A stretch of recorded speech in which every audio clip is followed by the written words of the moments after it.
We had moved to Farmersville when I was 6, and I lived on a family road. The very first house was my grandparents and my mom's brother, which is my uncle Bubba, who you'll hear me refer to him as. And then the second house was ours, and then the last house was my Granny Lola, which is my great-grandma. When we moved out there, from the time I was about 6 and a half until I was about 13, he was sexually abusing me. My parents never knew. I never said anything because he was also showing me porn. So I told my mom, and she went to her parents, and my grandparents said that I was saying it to get attention and that it was a lie. And so they didn't believe me. So I never said anything about the sexual abuse because I thought if they didn't believe me about porn, they're definitely not gonna believe me about sexual abuse. And then it was probably that summer after that we found out that he had been sexually abusing my little sister too. And so then, because it was my little sister, not me, we told my mom and my dad. I soon realized at that point they weren't telling anybody because they would have failed a drug test and we would have been taken away.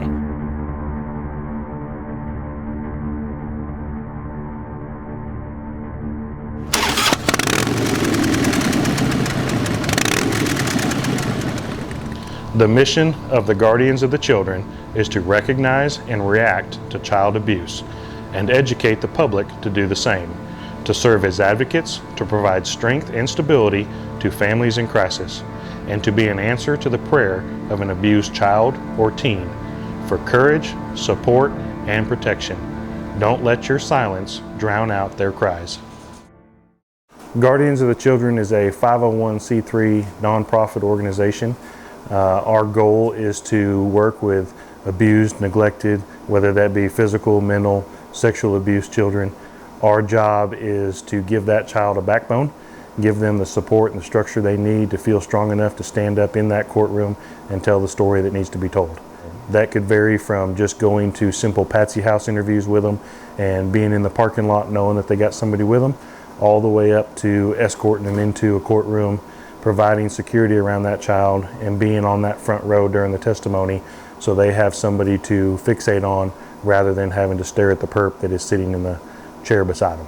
In 1999, I was chosen for a juror for a Wichita County courthouse trial that involved the sexual assault of a 12-year-old young lady. Through that trial, we convicted the father of the sexual abuse.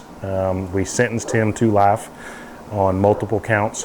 At the end of the trial, we had an opportunity to discuss the entire trial with the defense attorney and the prosecuting attorney in private, and that was some of the questions I had for him. So, you get this young lady on a stand in front of an entire courtroom of people that she doesn't know, answering questions that nobody should have to answer. Why is that the process? And they explained that the accused has the right to face their accuser, even if it so be a child. The defense attorney was asking this young lady why the sexual abuse that started at age 12 hasn't stopped her from having a boyfriend in high school now. So after that was over, I started doing some research, and I was one of the first 7 to found Guardians of the Children here in Wichita Falls. We started out with our 7 members and have grown from there. I remember the first time I went to court, it was pretty intimidating. I was like kind of numb. I feel like my past really didn't affect me much. I think it did affect me, but I was so strong for my sister all the time because it affected her. Like, she was just so much younger than I was. And so every time we went to court, I just kind of had my game face on. I'd never cried. I stayed strong for my sister. And I don't really think I ever realized that. But I remember being so upset afterwards. It was really hard. Court can be really hard for kids. My very first court appearance was with a little girl and her cousin that had both been abused by a grandfather. The grandfather had sexually abused both these girls from the time they were little until the time they actually reported it. Come to find out, the grandfather also had sexually abused the mother before the grandchildren. Being in court though and playing with those little girls in between testimonies, being in their forum, becoming their friend, and getting their mind off of what they were about to have to go do was awesome. Seeing those little girls have to relive what the grandfather did, everything you see on TV, those little dolls where they, where did he touch you and stuff. The girls were looking at me, instead of looking at the perp, the guy who did this to them, they'd look over at me for support, or they would look at one of the members for support. And it really brought home, this is why I'm here. This is why I do what I do. If I could say there's like one thing that I really loved in foster care, it would be my CASA worker. She was awesome. Her sole job was to keep me and my sister connected because we both lived in 2 separate homes. Her whole job was to pick up my sister, pick up me, and take us to do something. What CASA is it stands for Court Appointed Special Advocate, and we're really just the voice of the child in the court system. When the child is removed by CPS, a CASA comes alongside the child and walks with them through that process. You could be with them a matter of months, or in one of our cases, we're still on one from 7 years ago, and so that CASA volunteer is really just that constant in that child's life. We're going to get to know everyone in the case, so we're going to get to know the kid really well. So depending on how old the kid is, and for Shane and I, since we're doing it as a couple, as a married couple, you know, we really like to go to the house wherever the child has been and where the child is going to go. So if the child is going to be with a foster family, we're going to get to know that foster family really well. As a CASA volunteer, you know, we get the privilege of stepping into their lives, the good and the bad and the really hard. Our goal is to form a relationship with that child so they see us as a safe place. I was in counseling, but like counseling wasn't very helpful because it was like this office setting. But if Janice, which is my CASA worker, if she picked me up and we were driving in her vehicle somewhere for an hour and a half to go pick up my sister, we would just talk, and I kind of felt like I had that release. It was like somebody from the outside who was just volunteering, who like had a heart for us. She wasn't like a paid worker, so she didn't feel like she was doing her job. It felt like she was doing something she wanted to do. We still talk to this day. She was a huge impact on me and my sister both, and we felt so loved, and she was like always texting me and like calling me and just like almost like a big sister.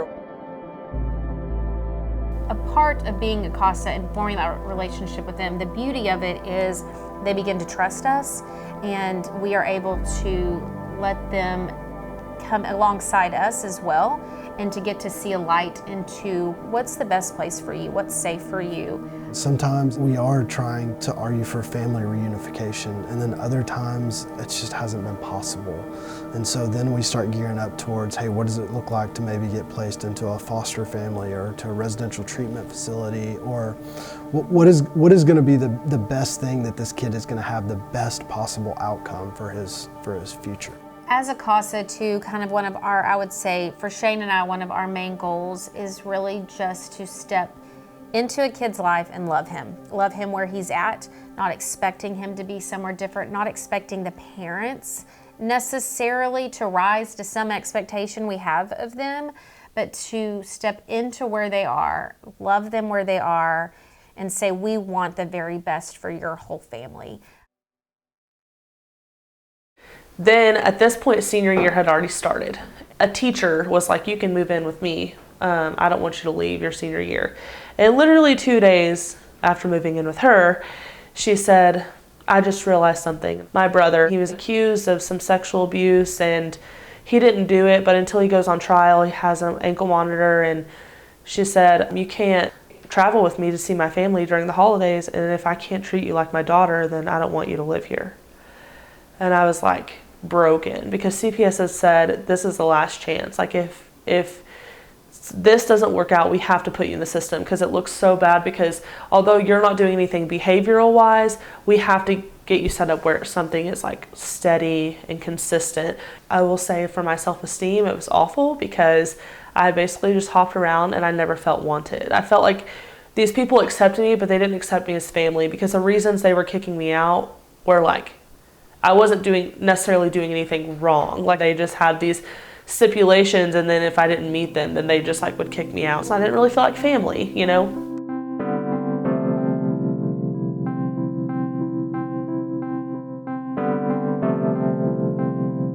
We have 4 biological children, and we have 2 children in our home that we adopted, and we have also fostered as well. And then we've also had some children come into our home through respite care. So when we first met the first child that we fostered, what surprised me the most was how much he wanted to fit in. He wanted to be like our other children. He had this overwhelming need to be included, to be a part of a family, and to experience what I would say would be a very typical family life. Getting up, breakfast, getting ready for school, coming home, homework, the things that most children don't even think about. He had desperately desired to be a part of those things in our family.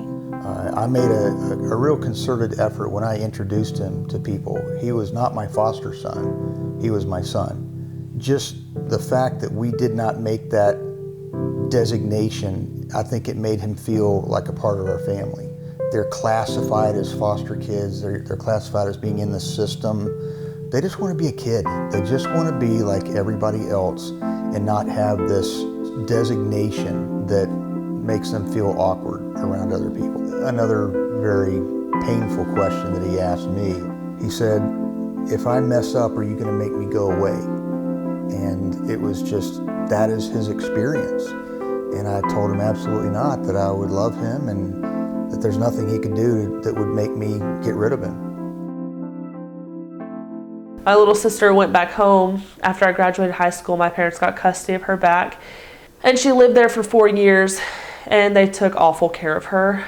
One night I got a phone call that said that my mom was passed out drunk and my dad was in East Texas working, and I told my sister I'd be there in a few hours and to lock the door and pack a bag. I went and picked her up and I wrote a note to my mom, said, don't freak out, Becca's with me, and I left it there and took Becca with me. And the next morning I didn't hear from my mom, and I called Becca's school, and they had told me that her highest grade was a 17. She just looked like she wasn't being taken care of, and so I asked her what was going on, and she said, Mom's always drunk and Dad's always gone. Called my mom, she didn't answer, and then I texted her and I said, you've got a couple of options. I can bring her back to you and you can set her up for success and I'll be there to check in daily, or you can sign her over to me and I'll do it for you. And she said, let me know what I need to sign, baby, and she's yours.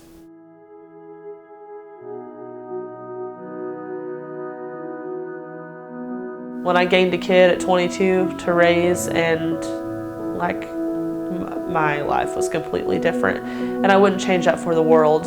Becca is now thriving. I graduated with my LVN in 2016, and I worked for 2 years while my sister lived with me, and then now she's gone. She's actually doing a gap year program with the same camp but in Washington State, and I am back at MSU working on my bachelor's. So that's my story.